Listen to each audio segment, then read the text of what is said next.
The Means Committee, here we are back in the same committee room. It is 11:15, and I am glad that we can hear from Commissioner Gresham about the budget adjustment recommendations from the administration. I think this is your first time with us in the new biennium, so I'd love for us all to go around and introduce ourselves to you if you don't mind. Wonderful. I'm Representative Kornheiser from Brattleboro. Good to see you. Bill Canfield, Fairhaven.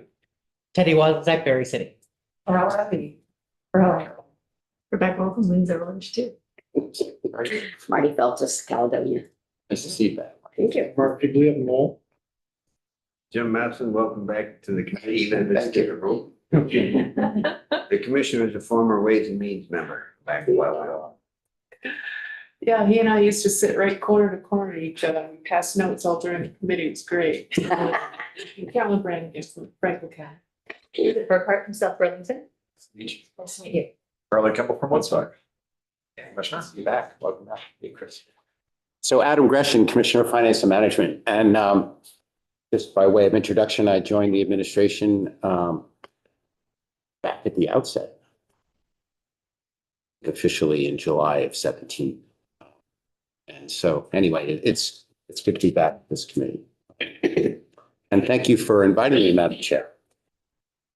So I sent a couple of documents your way. I thought that I might do what I've done in the past, and that is give you a general overview of the budget adjustment and then go into the language document and just I've cherry picked sections that I think will pertain to Ways and Means. And obviously, if I miss anything or if you folks have read through it prior and want to ask questions on anything else, please do. Commissioner Bolio is here to back me up on sections that pertain to him. I think Commissioner Knight's also joining us. Yes, I think she is. So, I sound a bit maybe broken record like when I say this is an unusual budget adjustment in the amount of units we have. But I think I said that last year, and I probably said that the year before. I think you did, yeah. Right. So this is not that unusual, but historically somewhat unusual. We've been living in unusual times for a few years now. Times are unusual. So in July of last year, a month after the budget was, or 2 months actually after the budget was signed into law, the emergency board met and they, among other things, upgraded their forecast for revenue for fiscal 25. And we had just locked in a budget for fiscal 25. So all that additional revenue immediately becomes available for use and to be put to work in the budget adjustment. That was about $184.5 million. When you add to that reversions, which we do every year, some appropriations that were made aren't used. There's money that sits on the bottom line of various departments and agencies that's not needed. We revert that money. There's about 19 million of reversions in the budget adjustment that we in this document. So when you add that to the $185 million of e-board upgrade, you subtract a couple of reductions and offsets and the like, and we had about $197 million to bring to bear, which again, historically is a lot of money. So what we did in this document, you'll see about $110 million of uses that we propose. The vast majority, in fact, I would argue virtually all of that is what I would call nuts and bolts, just squaring up in different agencies and departments where there are shortfalls. We had a large increase in our Medicaid program, which is a federal state program that we operate. And that required roughly $78 million, although that's gross, as we say. Some of that would be federal, but the state component was about $28.9 million. And just for context, my understanding is that's not a change in the program, that's a change in sort of the usage of. That's correct. Right. By the way, you'll see healthcare costs prominent in this budget. Also, the state operates a healthcare, we self-insure. So we have a healthcare program for employees, including myself. There was quite an increase too, and this budget adjustment fills into our special fund that pays out when healthcare is used. We were running a substantial and increasing deficit there, so we're squaring that up. Anyway, there was a large increase in our Medicaid program. There was almost a similar large increase in our what we call Choices for Care program, which is part of Dale, and that had to do with some financial challenges that our nursing homes are suffering through. Yes, sir. So when you're saying increase in cost, Yes. okay, that's one. Yeah. Could mean the other thing. Exactly. No, I mean, Thank you, Pat. increasing costs through increases in utilization predominantly. Gotcha. And in the nursing home context, also increases in their labor pool. They're using a lot of travelers. It's been very, very challenging for them. And I think we're all curious about this. It's sort of outside of our budget adjustment purview. And so if people need it for Understood. broader context, let's go for it. But yeah. I was just wondering if you had an estimate of the total dollar impact of increases in healthcare related costs in the VA. If you include Choices for Care and Medicaid and gross, meaning global commitment, it would be well over $100 million. It'd probably be about $120 million. I mean, it's a good chunk. So that's in the context of how do we put $110 million total of general fund uses to work without really any policy initiatives, without really any changes, and that is that we've got a fair amount of cost pressures. So in this document, you'll see that we're taking in about 197 million, we're using about 110 million. The body of that, which is about 85 million, we're dropping into what we're calling a temporary reserve. There's language in here that creates a temporary reserve. That will be carried forward into fiscal 26 for uses that, if I told you now, I'd have to silence the room, but all it takes. So that Actually, will I can go to executive session, but I don't, this is a appropriate use of that tool. so we will, I can confirm you, we'll put that to use in fiscal 26, but we just want to make sure we fence it off and the committee know that we intend to use that. We just were not prepared to use it in budget adjustment.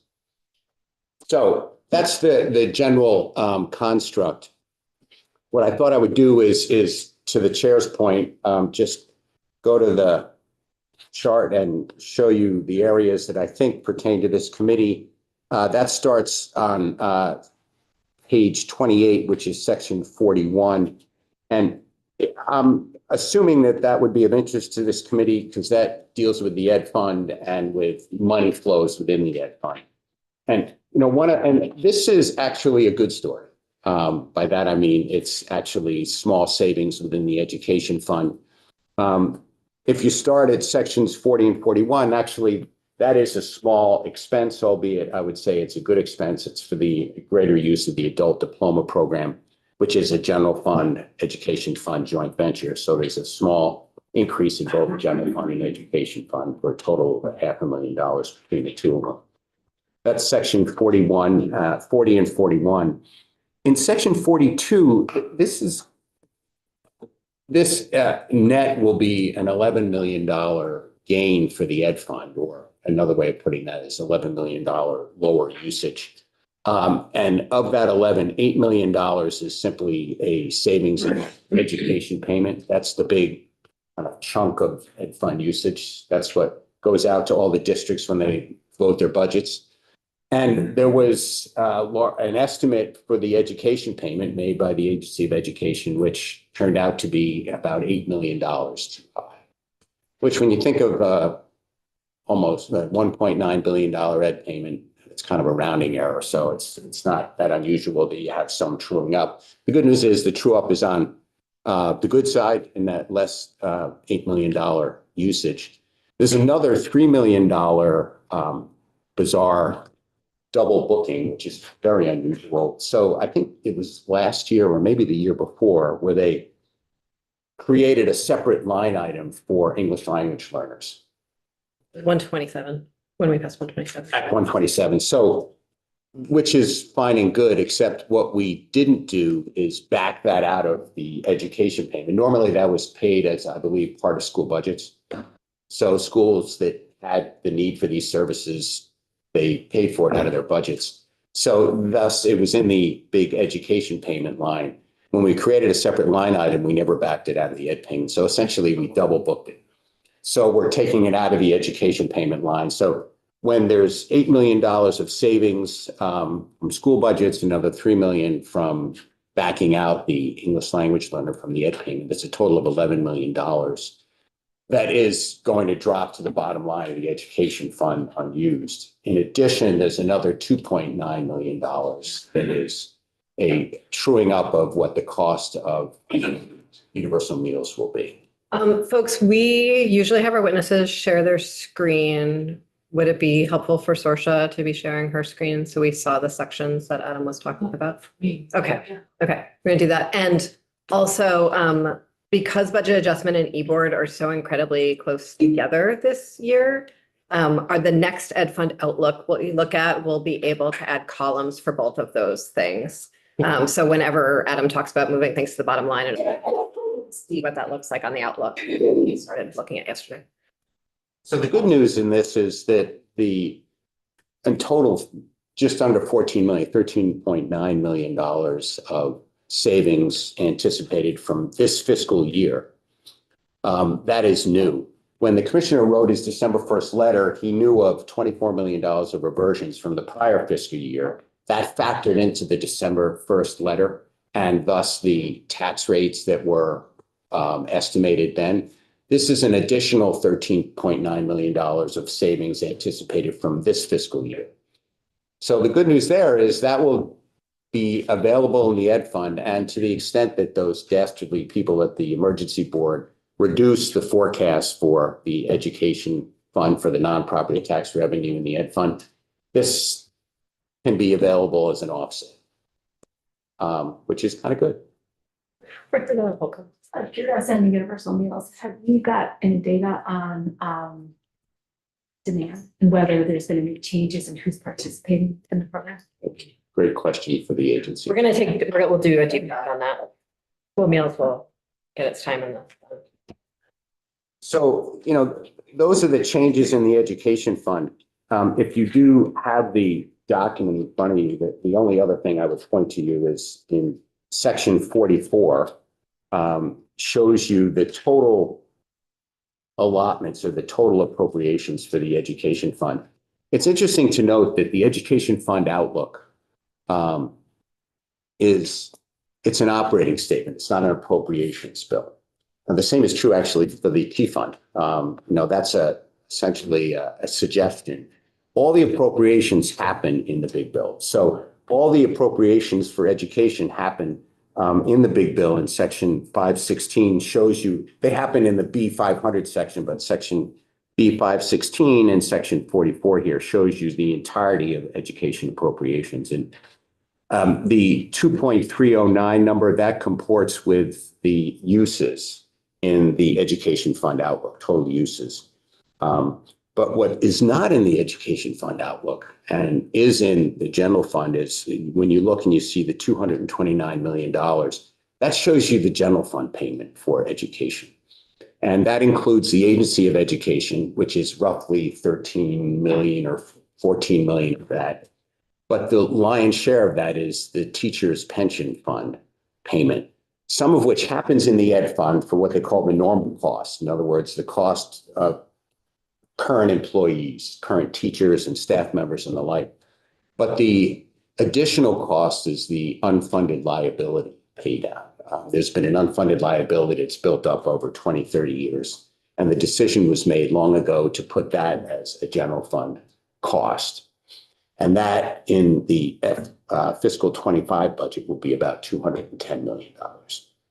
So it's interesting to note that's about 10% of the job, which is, it's a sizable amount, and it's, neither here nor there, but it is a cost. And you see the total payment for pre-K through 12 education is $2.9 million, $2.9 billion, which is a lot of money. And that includes $350 million of federal funds and some special funds. that are predominantly Medicaid reimbursement and now after school. But, you know, it adds up. So I'll get off my soapbox, high horse, and move on to section 50. And, you know, Madam Chair, I think from time to time, we talked about the property transfer tax, and this year was an unusual, it features in the budget adjustment because of an unusual situation. You had, typically the property transfer tax is allocated in the budget, and which it was again this year, but the budget passed in May, or was signed, I think, May 23rd of this year. And then Act 181, which was that big biodiversity bill that came out, that in addition, about half of it was about land use and the like, but the other half was financial. If you remember, they made changes to the allocation of property transfer tax, the percentages that go to various places as well. I think they made some fee changes too. Well, the problem with that is that the property transfer. Think of that as that was a housing and land use bill. Okay. Yeah. I always, Yeah. it's kind of hard I'm to just trying to figure out what it was. contextualize for. Kind of an omnibus bill. Yes, was. But they made changes to the percentage in the property transfer tax. And which is not unusual or bad, but the problem is the budget passed at the end of May, became effective July 1. Act 181 passed in June, was actually vetoed, but overridden and became law at the end of June, but it was effective immediately. So we were scratching our heads saying, well, wait a minute, these changed the percentages of the big bill. They make the big bill now irrelevant.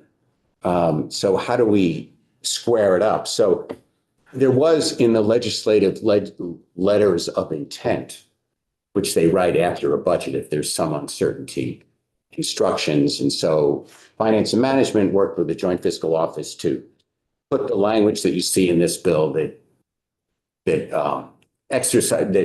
meets legislative intent. So just wanted you to know that you'll see changes in numbers and all. That's not Finance and Management going rogue. It's just trying to put in law what the intent of the legislature was and correcting the percentages and the like. And this is a spot where we will look at the specific language with staff, given that's so close to the intent that was passed in this room, to just make sure we're aligned. Back to you. In section 51, I won't dwell on this because I have, actually, I think Commissioner Knight will be here. But I did want to point out that there you see a couple of, in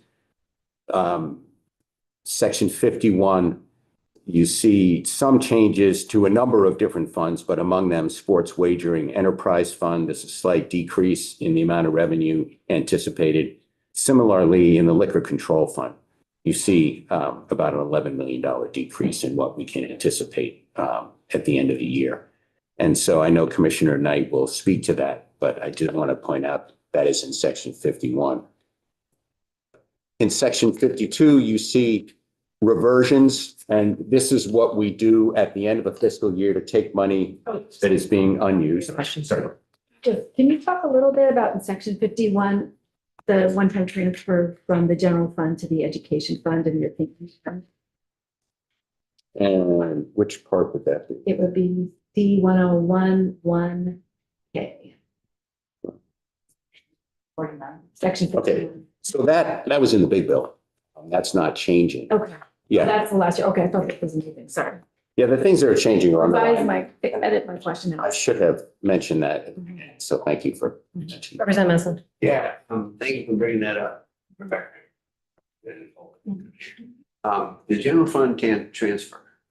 I was in Ways and Means, maybe you were too, when we did away with an annual general fund transfer, instead brought in sales tax and some other. I don't recall from last year whether or not the general fund transfer was a one-time thing or whether it's going to be a periodic thing. And if it's periodic, I'm aware that in times past, various people have played games with money in or not. And first, remind me, for the sake of everybody here, whether that was essentially a one-time thing. And are we likely to keep doing that? It was intended as a one-time transfer. All right, that answers my inquiry. Thank you very much, Commissioner. You'll see in the upcoming budget whether it repeats, but it was intended as a one-time transfer. Gotcha. Thank you. Thank you for your foreshadowing, Good Commissioner. answer. So in section 52, you see, again, at the end of each fiscal year, we have some money left over in various appropriations and we revert them. On page 39, the end of the reversions, you see that there was roughly $24 million of reversions from the Ed Fund. And again, that featured in Commissioner Bolio's December 1st letter. He counted on that when he made his estimates of taxes, and you see the various appropriations from which we reverted money. Section 57, I have the luxury of being able to turn to Commissioner Bolio to explain that presently. Would you like to do that now, Madam Chair, or would you like to do that after? Before I answer that question, just want to let folks know the reversions from and to the Ed Fund. If you want, that's mostly the Education Committee that will take like deeper testimony on pieces of that. If you want to take specific testimony on those pieces, let me know later. We don't have to talk about it now, but just let me know. School meals is sort of already on the list, but if there are other pieces of that reversion you want to take specific testimony, let me know. Otherwise, we're going to leave it to the Ed Committee because they know a lot more about, say, special education than we do. Adam, I would love if you finished, and then we will go to Commissioner Bolio. Thank you. So Commissioner Bolio is section 57. The good news is the only other section that I think had any import to the committee or might be of interest to the committee is section 65, which is if you'll recall, there was an overpayment made by one district in the Northeast Kingdom that I believe had to do with an undercount of average daily membership and thus an overcharge, because by undercounting pupils, you're essentially overcounting their per pupil spending, which factors into their tax rate. So there was the Agency of Education pointed that out, that it was the administration error, and we are compensating districts. The reason it features here is the compensation methodology that was in the Act, which was Act 183, was not executable. So we're just changing that. And again, this was in the letter of intent from the legislature to us. So we're just changing the methodology, but we're not changing any of the money going out. We're essentially, instead of sending it to the towns, which makes no sense, we're sending it to the school district. And instead of parceling it out, we're sending it to the school district as a credit, and they will use that to offset their education spending in the following year, which will have the impact of reducing the various homestead tax rates. So but you see an awful lot of writing there and crossing out, but that's what we do. Representative Wasserman? Okay.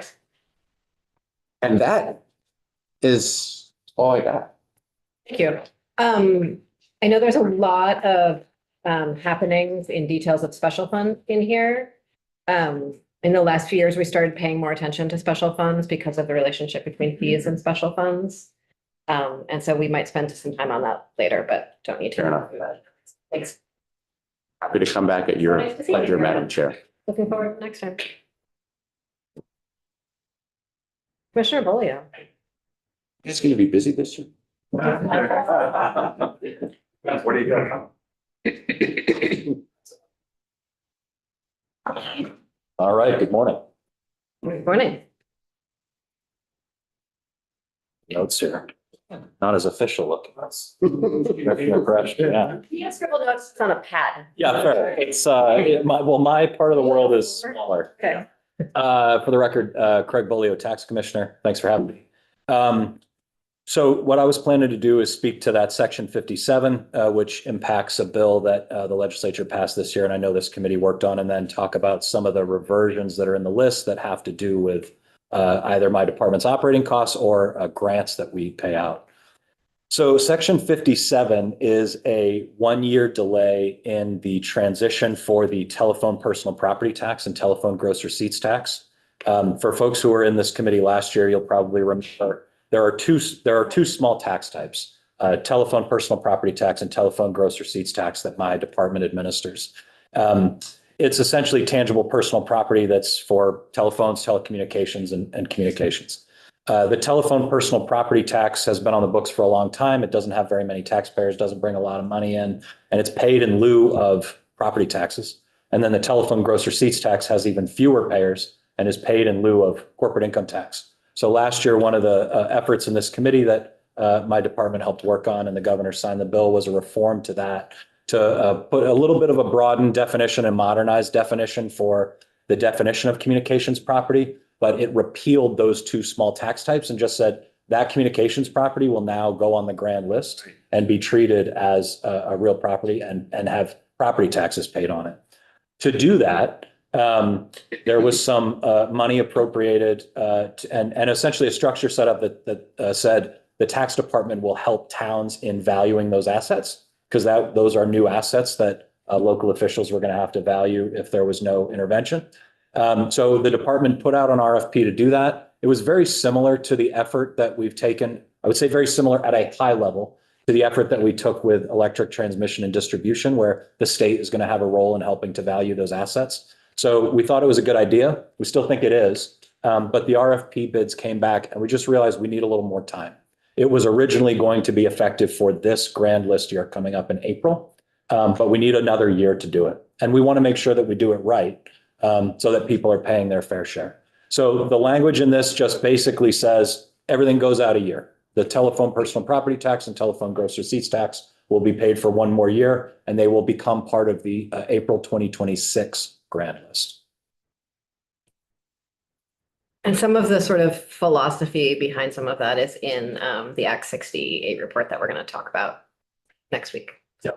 Maybe I'll see that in that. Okay. You could, yeah.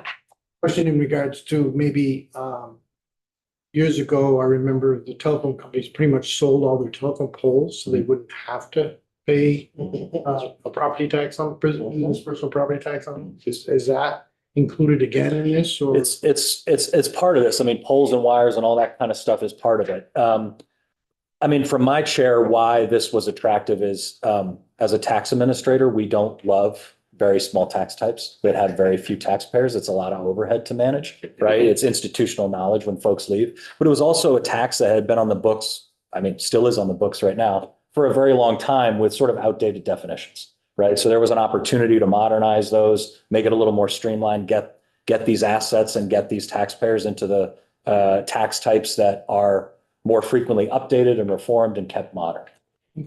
But yeah, those assets are part of that. Thanks. The one other point I would make there is we don't usually put tax policy in the BAA. The reason we did that is because of the timing, right? April 1 of 2025, without this change would mean that technically we were in violation of the law of not having that piece done. And, you know, the bill that we moved to do all of this was sort of like one of the bigger projects this committee took on last year. And it was a long time coming. Waiting another year after it waited 20 years is, I think, perfectly fine. Appreciate that, Madam Chair. Yeah. Yeah, it's important we get this right, especially as we have more conversations about where should the state support in these kind of projects. Happy to move on to reversions okay. So there are 2, 3, 4, 5, I think, that I would highlight on the list. These are all in section 52, which I think is on page 37 and 38. Apologies, sharing. Thank you, Sorsha. So the tax operating costs, that's just our operating budget, is a little under 1.3 million. So we had a larger than usual surplus this year, and that's really stemmed from 2 things. One, as many of veteran members of this committee know, we contracted a company called Fast Enterprises for our main IT system, VTax. During the fiscal year, we negotiated a change in the schedule for the billing that resulted in essentially a one-time savings. It's not an ongoing savings because it just pushed the schedule out a little bit, but did create a one-time savings there, which helped push our budget surplus larger than it normally would have been. We also got 17 new positions last year, which is a large number for us to get in 1 year. And I think we do a great job of recruitment at the tax department, but it's hard to recruit for that many people in 1 year. Most of those positions were actually funded through the child care contribution special fund. But when you have that many positions to recruit for, as other vacancies come up from normal turnover, it puts pressure on getting those too. So we're past sort of that crunch and we've been able to fill these positions, but it means our vacancy savings were higher than we were used to because of that sort of large number of positions that came to us as part of the new childcare contribution payroll tax. I'll keep moving if that works. Okay. There's two small ones. The reappraisal and listing payments has about 35,000.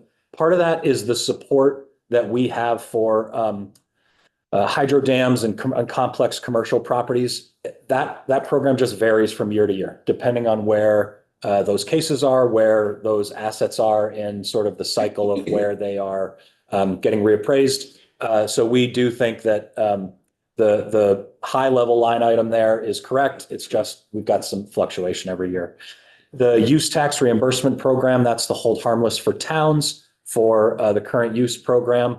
That is a program that is done based on a forecast every year. And so again, we are used to seeing small numbers of reversions on that line because it's really hard to get the forecast exactly right, but we usually get it pretty close. And here it was under $40,000. So I think it's less than 5% less than 0.5% that we missed the forecast by. Renter rebates, that's still listed as renter rebates in here, but that's the renter credit program that got reformed. There's a little over 2 million there. Again, folks who were in this committee last year will likely remember there was a change put in that so that this year the income limits are higher. And the goal of that is to make this number go down. It's been budgeted at, I think, 9.5 million for many years. It was part of the reason we reformed the program wholesale several years ago, because the program was spending less than its appropriation consistently, and the number was going down. We now have the number going up, but there's still some room in there. So that's why the income limits were increased last year. And I'm going to be excited to see what the program comes at this year. We're really hoping to get very, very close to that 9.5 million that it's budgeted at. Just means more people of low and modest incomes are getting help with paying their rent. And then the child care contribution positions for tax, that's 3.5 million. So that's the biggest number on there. Really two pieces there. One is a big chunk of that was a one-time appropriation to our department to pay for the IT costs of implementing the child care contribution.